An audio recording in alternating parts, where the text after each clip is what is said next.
But 2015 was a remarkable year for recreation and culture in our city. After a hugely successful men's provincial curling bonspiel in 2014, we followed it up with hosting the women's provincial curling championships in January 2015.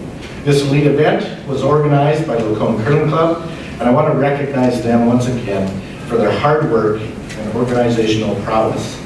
By hosting these events, we have demonstrated our community spirit to the province, and it puts Lacombe on the map as a contender for many more events of this magnitude.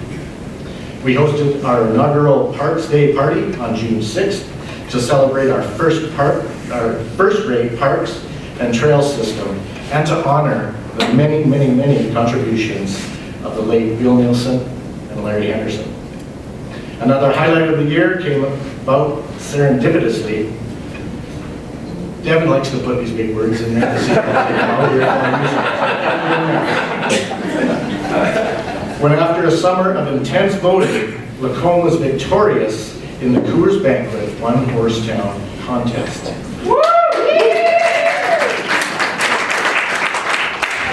And on September 18th, our historic downtown was transformed into a spectacular outdoor venue where over 1,000 local fans enjoyed a country music concert, and that was just within the venue. I'm sure there was another 1,000 throughout the restaurants and businesses in our community. Surely attributed to that 1.3 million attractiveness in there. So, the concert and our city were featured in a music video that exhibited the uniqueness of our community to the rest of Canada, if not other parts of the world. And what a great reminder of our exceptional community spirit, which you guys are showing here today as well. Every year, the City of Lacombe implements a collection of infrastructure projects known as the Capital Works Program. And it is to maintain and upgrade Lacombe's major utilities and transportation systems in response to growth, physical infrastructure condition, and new regulations. A portion of this work consisted of a new roundabout in the intersection of College Avenue and Scenic Trail to alleviate congestion anticipated due to future growth in that area. The City of Lacombe received a one-time special grant from the Government of Alberta to compensate for the closure of the 58th Street access to Highway 2. And I'm pleased to say that the roundabout project, as well as some other work, was funded completely by this grant, negating the use of other municipal funds and grants. The remainder of the 2015 Capital Works Program included water main replacement on 52nd and 59th Street, water main upgrades on 49C Avenue and at Lacombe Composite High School, sanitary main replacement on 59th Street, road reconstruction on 52nd and 59th Street, as well as River Drive, new traffic lights and road improvements on 63rd Street, and some smaller road and sidewalk reconstruction at various locations. There was installation of asphalt trails in the northwest recreation area, as well as behind Garden Road, lane drainage improvements on Cobb Street, and new concrete pad installations for the bus stop shelters. The city also undertook significant construction and renovation work on key municipal facilities and buildings. Much needed fire and safety code upgrades began on the Lacombe Sports and Leisure Complex in the spring of 2015. Concurrent with the building upgrades, crews undertook scheduled maintenance, which included replacement of the pool roof, exterior wall repairs, resealing, and painting. And in mid-December, Council directed city staff to amend the existing Barnett Arena renovation to include 5 new dressing rooms, with one being designed for a senior men's or junior hockey team. Once complete, these upgrades will serve to enhance the facility for all user groups. The city is currently in negotiations with the Bentley Generals to relocate the senior men's AAA hockey team to the Barnett Arena and occupy a portion of that new space, bringing a level of hockey to Lacombe that we haven't seen for many years. We broke ground on a new Lacombe police station in late July. This new facility, located in Wolf Creek Industrial Park, will give our municipal police force the much needed space and modern technology to deliver quality, and effective services to our citizens well into the future. And I'm pleased to report that the project is proceeding well and approximately 30% complete, and we look forward to its targeted completion in October 2016. Construction on the Fairview Cemetery expansion project began in early August, and scheduled work for 2015 was completed by the end of October. This completes approximately half of the north parcel of the cemetery land, including roads, sidewalks, grading, and drainage-related infrastructure. This additional space will provide for a 4 to 6 year supply of internal options. The expansion of the cemetery resulted in the relocation of one ball diamond to Michener Park. The new diamond will be ready for the 2016 season. Other major initiatives in 2015 included road construction on 34th Street, north from our lagoons, which will serve as a leg of the city's future ring road. The remaining work on the rail crossing intersection of Highway 2A up by Scolling's farm is scheduled for completion this year. And after much consultation with the public, the city constructed a permanent off-leash dog park at 5363 Glen Thompson Drive. The park is now open to the public, and further upgrades to the facility will continue as funding becomes available. In July, the city contracted Aquatech Canadian Water Services to conduct a citywide fire hydrant flushing program to maintain the quality in our municipal water distribution system. This process also removes sediment and minerals from the water pipes and tests the main lines for adequate water flow. On a related note, technicians replaced 1,034 residential water meters with new, more accurate radio read meters in 2015. This 3-year replacement program is proceeding well and is on track for completion in 2017. The city introduced the annual Trash to Treasure Week, a community-wide celebration of reducing, reusing, and recycling. The week provides residents with an opportunity to extend the life of their gently used possessions so that unwanted but reusable items don't end up in the landfill. Through its affordable housing strategy, as mentioned earlier, the city made progress in attracting much-needed affordable housing options in 2015. We partnered with Habitat for Humanity for their first affordable housing project right here in Lacombe. To help kick off the project in August, Lacombe and Habitat for Humanity were joined by the Honorable Lois Mitchell, the Lieutenant Governor of Alberta, on her first official visit to our city. Habitat volunteers are building 2 new duplexes in Mackenzie Ranch subdivision, which are due to be completed by summer of 2016. And thank you to all of those who have. I know some city employees have, and I know some of the businesses have been over there as well. And for those of you who will be volunteering on this exciting project. The city also partnered with Central Alberta Youth Unlimited for their U-Turn supported living project. The U-Turn home, which opened in late 2015, is a skills development home that offers a family setting along with individualized supports to allow residents the opportunity to become holistically healthy and fully dependent community contributors. The City of Lacombe worked hard in 2015 to lay the foundation for future growth through responsible planning. The Municipal Development Plan Update, Growing Lacombe, was adopted in mid-June. The plan sets out land use patterns and policy for new development. It is the blueprint for the city's growth until 2036.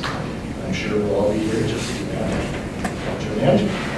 We also began a review and an update on the land use bylaw last year, which has not been updated for over a decade, and a number of regulations we found warranted review. We also continued efforts to preserve our built heritage in 2015. The Lacombe Blacksmith Shop Museum was designated as Lacombe's 2nd municipal historic resource in September. This designation will ensure the protection and preservation of an important part of our community's history for future generations. the city's Heritage Management Program was recognized with an Award of Merit from the Alberta Professional Planners Institute, who acknowledged Lacombe as a leader in the field of heritage planning. Our city was also recognized in a couple of other areas. In April, Bolt Transit was presented with a Community Economic Development Award by Economic Developers of Alberta. The award honors Alberta communities and individuals for excellence in business investment attraction and community development. And in November, Lacombe received a Communities Choose Well Award for developing healthy policies. This award is in recognition of our efforts to create a healthy workplace culture and promoting healthy communities. I would also like to recognize our firefighters and our police members for their efforts over the past year. The Lacombe Fire Department responded to 268 requests for service last year and met or exceeded the service levels laid out for them more than 90% of the time. And to help improve and maintain these service levels, Lacombe Fire hired a full-time Deputy Chief of Training and Operations in 2015. Last summer, the Lacombe Firefighters Association shipped a decommissioned fire truck and firefighting equipment to the city of Cazapa. I always get that one wrong, right? I know. It's in Paraguay. And this community is similar to the size of Lacombe with 12,000 people. And it was definitely without adequate fire response equipment. They did not have one fire truck in that community, 12,000 people for a place like that. So with this equipment, the local firefighters are able to deliver safe, effective, and to supply and deliver safe and effective fire and rescue services to the city, which is very much required. So join me in applauding the Lacombe Fire Department.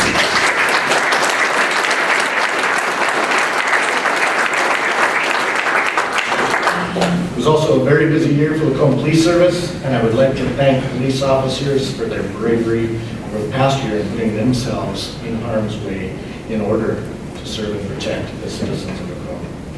In August, the Lacombe Police Service, together with the Lacombe Traffic Safety Committee and the Lacombe District Mothers Against Drunk Driving chapter, launched a Report Impaired Drivers Awareness Program, the RID program, to help curb drunk driving in our city.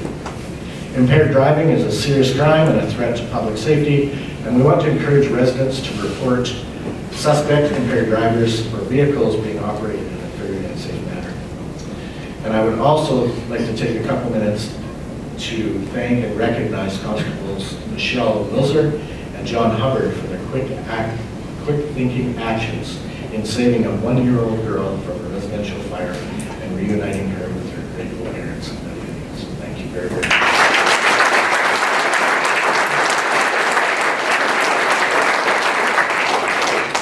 While we had a lot of successes in 2015, it wasn't without its challenges. One of them being flooding at the Mary Seymour Public Library in late March, which forced the facility to close its doors for necessary repairs and renovations. Thanks to the outstanding efforts of library staff, they were able to reestablish basic library services in a temporary kiosk in the LMC until mid-August reopening. I want to thank everyone who helped keep the library services going during this difficult time, and I want to thank residents for their patience and understanding during that downtime. Now this is where you all roll your eyes and go, oh, not again. But I promise, it's the last time I'll say it, although I think that you should be able to use things for as long as it took to establish them, to get them to be here. But when I was first elected mayor, my one promise to voters was to work hard to attract a hotel to Lacombe. And I was thrilled to be able to deliver on that promise with the fall opening of the Best Western Plus Lacombe Inn and Suites. And the hotel is only one of many exciting new attractions to our growing city. Did you know that by the end of September 2015, more development permits had been issued than had been issued for all of 2014? And the total value of these permits was almost $46 million.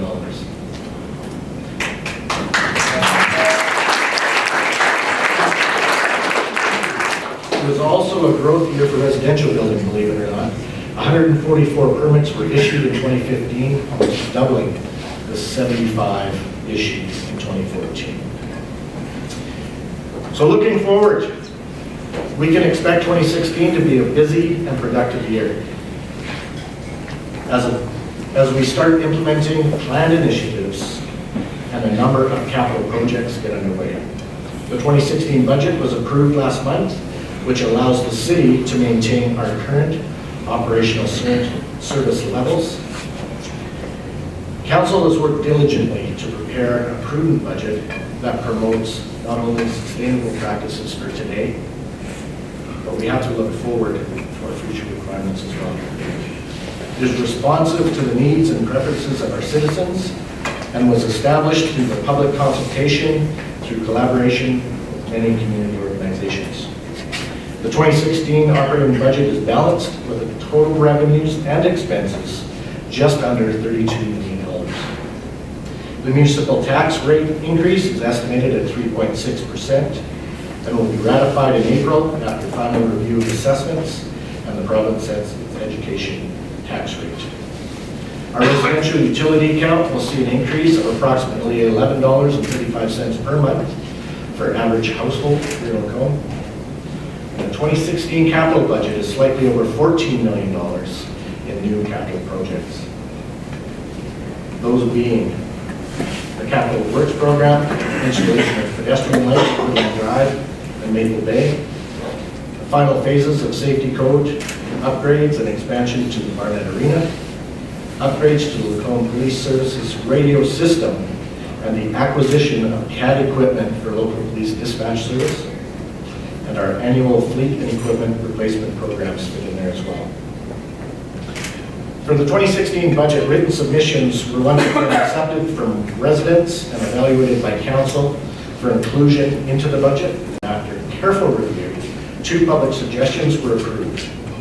As council, we appreciate the public bringing forward their submissions for considerations, and we will continue to incorporate this inclusive process into future budget cycles. We're continuing work that started in 2015 with the Lacombe County to review and update on the intermunicipal development plan. And the plan looks at how we can work cooperatively with Lacombe County on land development matters along our mutual borders. And we expect this work to be completed in the summer. And I must say, when we had the open house for this plan, we've never had an open house of that size. We had the back end of the county room here, and we should have probably used the main hall, because there was probably 150 to 200 people over that open house. So it's great to see that not only citizens of the city of Lacombe, but the county of Lacombe are committed and watching to see what's going on within their communities. We also partnered with the county last year to conduct an airport facility review and have commissioned a study to look at future governance, capital infrastructure requirements, and business operating models for the Lacombe Airport to ensure it's sustainable into the future. And while we work to maintain and enhance our built infrastructure and lay out the foundations for future growth through responsible planning, we will continue adding to the richness of our community by supporting the many community events that are uniquely Lacombe. The city currently hosts 5 major events, major festivals, them being Lacombe Days, Encore Art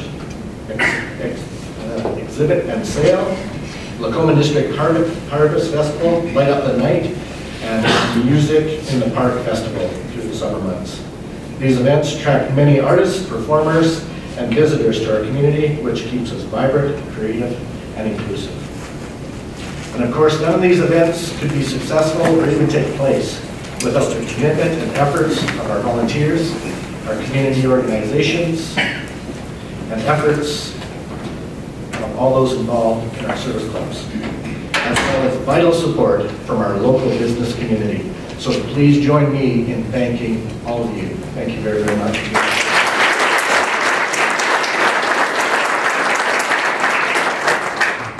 And in closing, once again, I would like to thank council, city staff, and everyone here for your part in helping make Lacombe the prosperous, vibrant city that it is today.